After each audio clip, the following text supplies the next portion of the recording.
Saat kita berbentur dengan sulitnya alokasi waktu untuk liburan mendaki gunung, pendakian sehari sangat bisa menjadi pilihan dan tidak kalah menyenangkan. Sebuah rencana diawali dari membuat grup WhatsApp untuk mempermudah koordinasi bersama teman-teman yang hendak mendaki, hingga mengumpulkan informasi mengenai gunung yang akan kita telusur. Hal ini menjadi sangat penting, apalagi gunung yang hendak kita daki masih sangat minim informasi dan belum banyak orang yang mendakinya.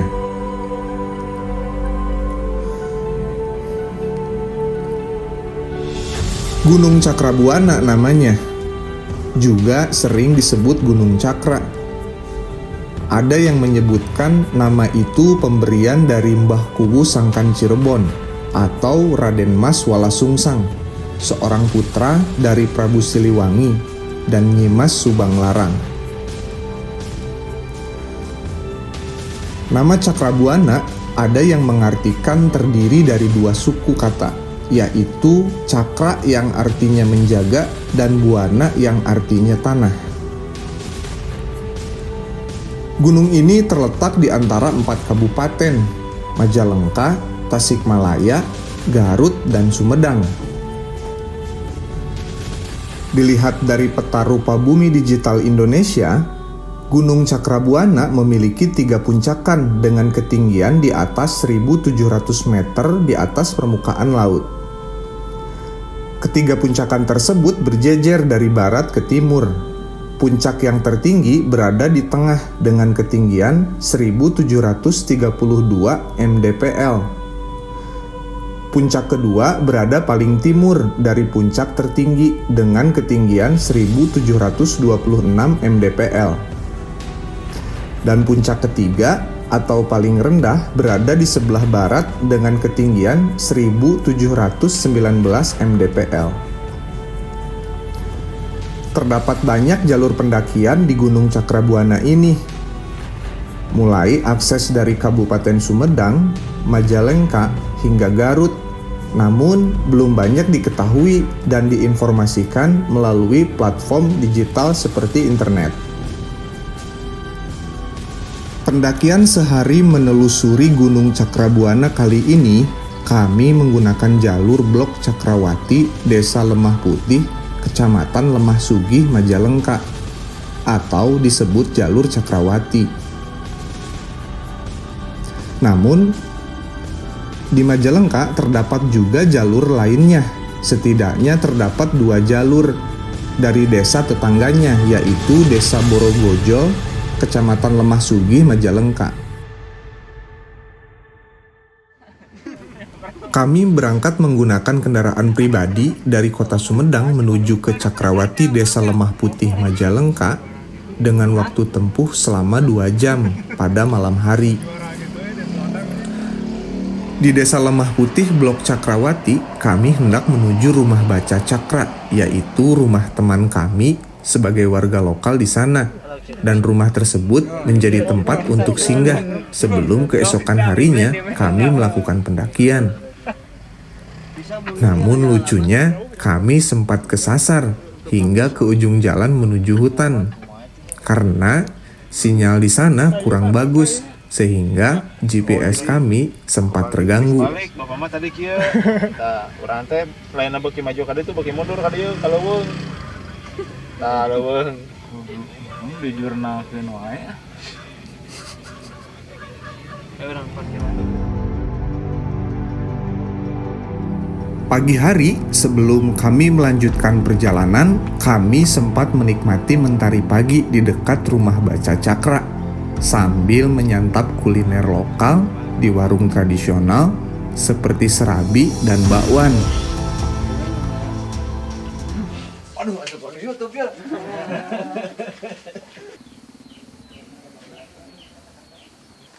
Nah, ini pizza pagi-pagi kalau di pedesaan dicombine sama apanya itu?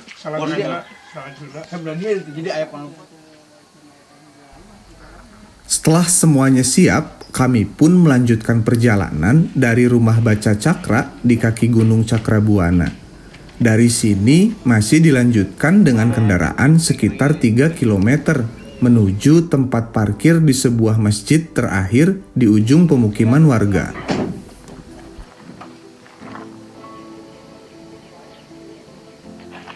Lantas kami berkumpul melingkar untuk berdoa dan pengarahan.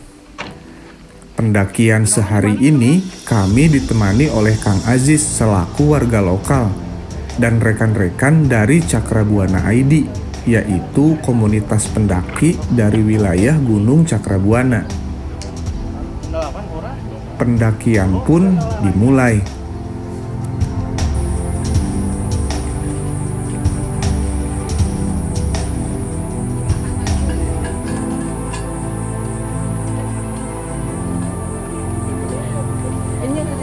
Gunung ini masih sangat asri. Rimbunnya kondisi hutan sangat memberikan sensasi alam yang sesungguhnya. Tidak seperti gunung-gunung yang sudah populer. Di jalur banyak robohan pohon secara alami yang malang melintang. Juga kondisi trek pendakian berupa tanah yang empuk dan hampir tertutup tumbuh-tumbuhan. Kemudian banyak juga akar-akar yang berlumut.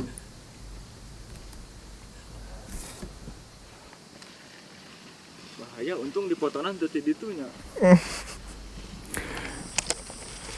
Di sepanjang jalur juga kami banyak menemui tumbuhan begonia hingga tumbuhan bunga dari jenis lainnya. Begitupun hewan-hewan yang ada di sana. Setidaknya kami bertemu dengan ular paling mematikan, yaitu viper tanah atau ular gibug. Sorry bro. Mana?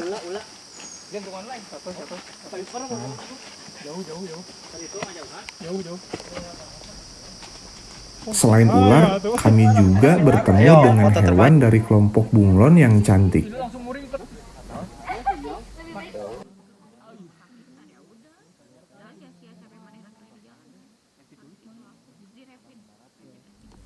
Gunung Cakrabuana menjadi saksi banyak sejarah panjang tentang kerajaan Pajajaran, Kacirebonan, Galuh Pakuan, hingga pemberontakan pasukan Kartosuwiryo (DITII).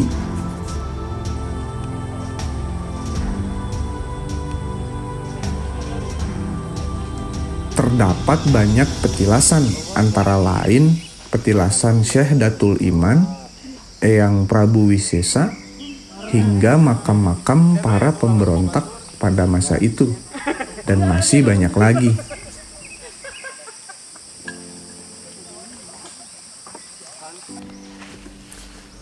Selain sejarah, berdasarkan cerita masyarakat, di sini juga banyak mitos.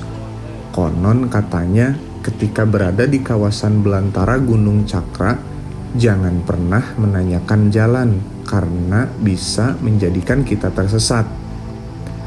Kemudian, mengatakan uyah atau garam karena akan mengundang turunnya hujan. Kemudian pula berucap kata hujan, maka tidak akan lama pula turun hujan di area gunung ini.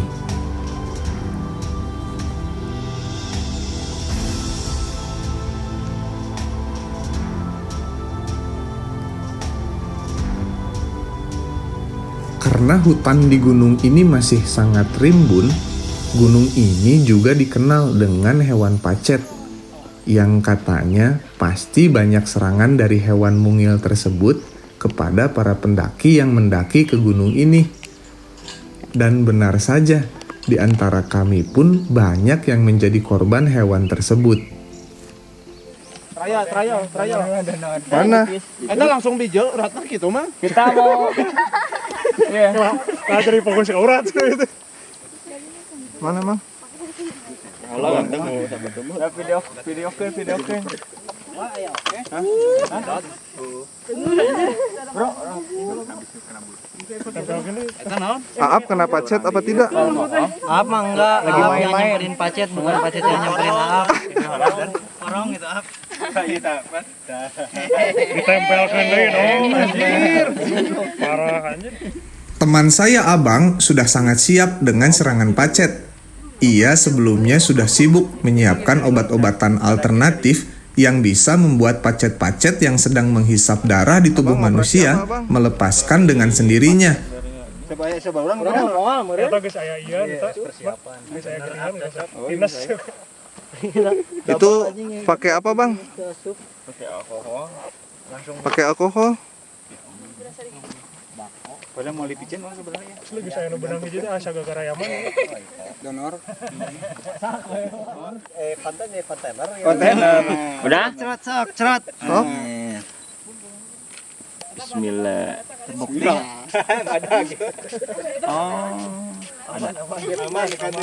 iya. Mabok. Pas terbukti alkohol. Canggih. Buat pacet yang ke Gunung Salak, Gunung Cakra, alkohol ke spray. Jangan diminum ya. Jangan diminum. Disemprot ke pacet biar mabok. Ambil lagi sama. Pacet aja mabok. Mana cing mah udah deketing. Merengkel langsung ya. Mabuk dia, berarti dia mabuk ya. Tumeng dia. Kan dia ulah mabok wae pacet ke kieu. Flying pacetnya nya.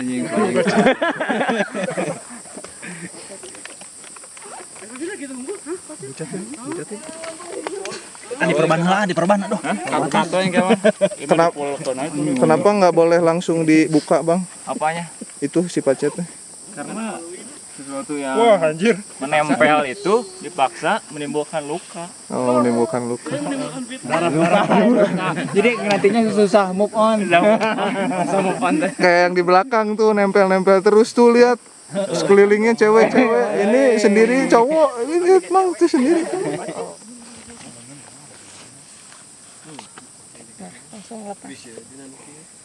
Coba ambilin teh. Pakai apa? Pakai Bentar. pakai tangkai apa gitu.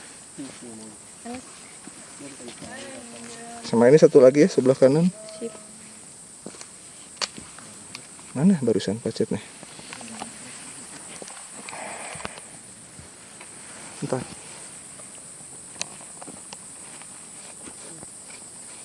Tapi bagusnya kan pakai ini. Entar. Sekaligus copot. Ya. Aduh, nempel. Lino. Pakai itu lagi. Pakai apa? Nempel.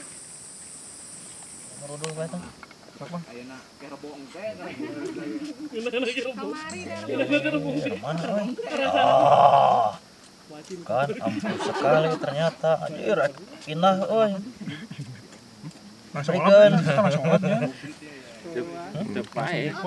Nah pacet. Gimana rasanya disedot pacet? Oh, kayak donor darah.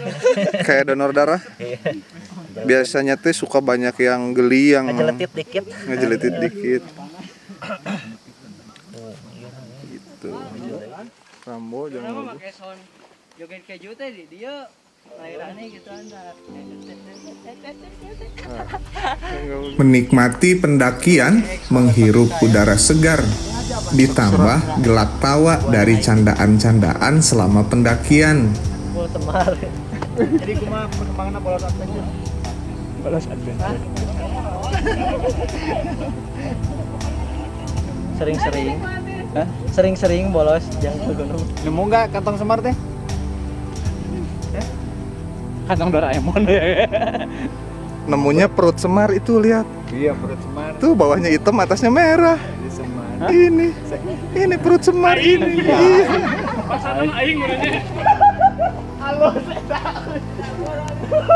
Tarik eta mah pat bergoyang anjing tak kanan teh. Enggak segala kieu oyang pisiran sok. 20 tahun lagi. Hal itu tentu saja akan kita rindukan di kemudian. 5 rekomendasi nama bayi buat pendaki gunung nih. Bertema gunung ya. Aap babadotan. Tirsa Elgerincing. Asep Rasamala. Aduh.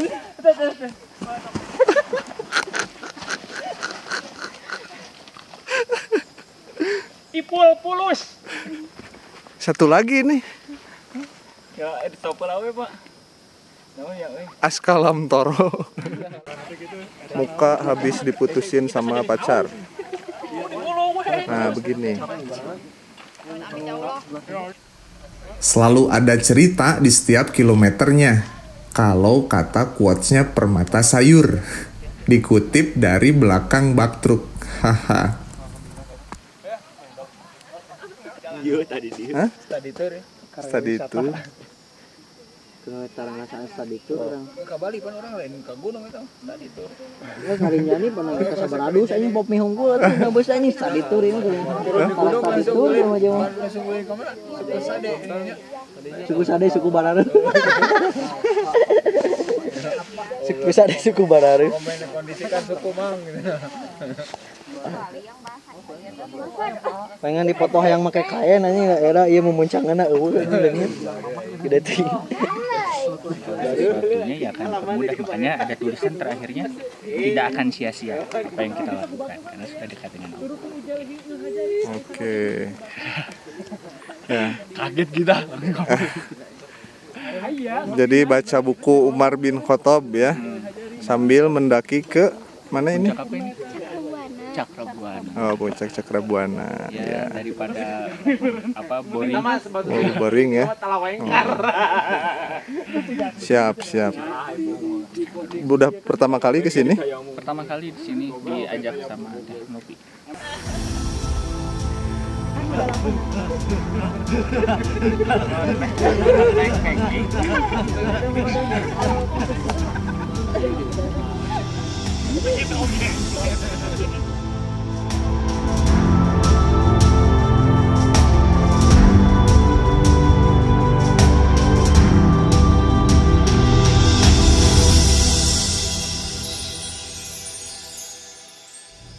Masih banyak informasi Gunung Cakrabuana yang belum dapat kami sajikan pada jurnal Sehari Menelusur kali ini.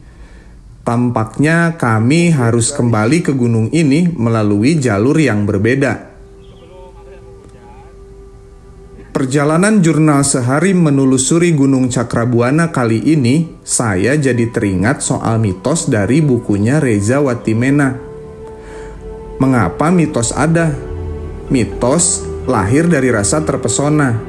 Hujan turun, matahari terbit, angin bertiup. Semuanya itu mempesona para pendahulu kita. Keterpesonaan melahirkan pertanyaan sederhana. Mengapa dan dari mana semua ini ada?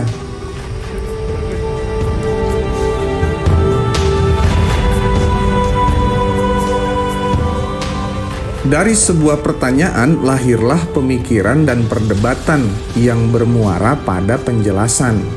Manusia adalah makhluk yang bertanya, namun dia juga makhluk yang rindu akan penjelasan. Mitos adalah penjelasan atas berbagai gejala dunia.